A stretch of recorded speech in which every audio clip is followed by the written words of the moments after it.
ha? Okay, so we are now currently ordering. We're here at the Arab Asian restaurant located in Quiapo near the Quiapo Mosque.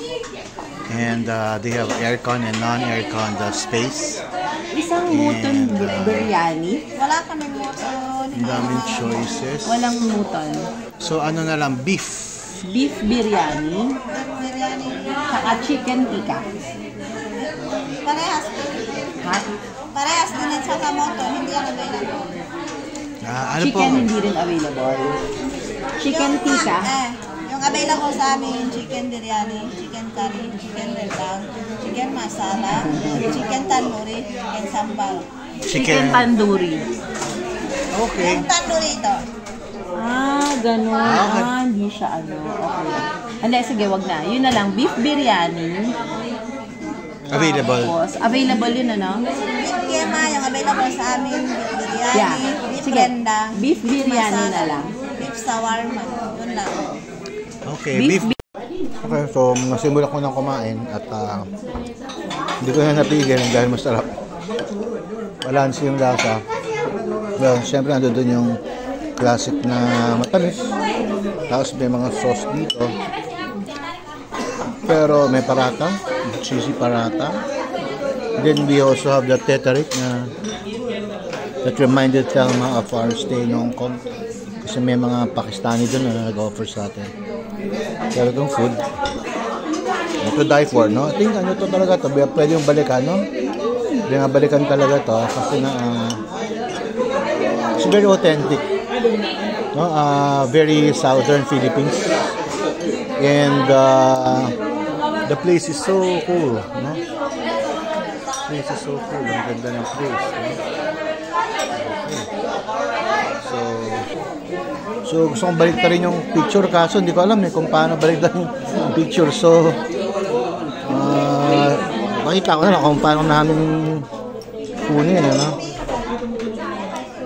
Pero ito siya. And parang the works, no? Kompleto, ano? Kompleto yung works in terms of beef biryani, no? Tawag dito. With the biryani rice, and I think it's very commendable place, and I think you should visit this. It's located near the Quiapo Mosque, in the middle of a Muslim town in Quiapo. Okay, so kakain na muna kami at maraming sarap. May mga collections dito ng Sylvanian families. No, interesting. We met the owner, si Pia. So kakain muna kami. Okay, so yun na, ubos na. Tumot.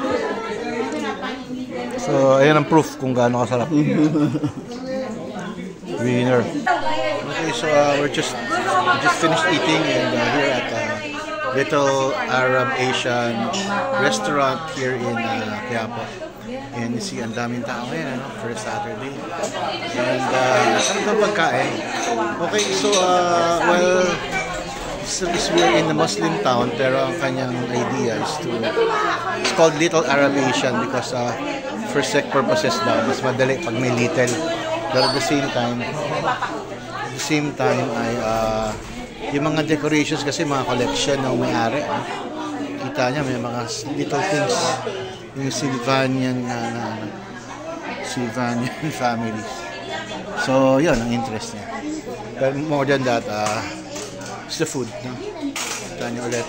Sarap ng pagkain. Talagang babalik-balikan. Although the store has been open for some time now sa labas. Pero ngayon, nagkaroon ng extension and they have an air-conditioned part na.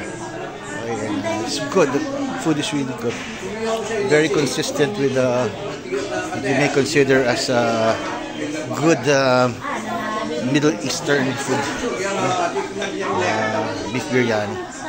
So hopefully we'll be back and we'll try other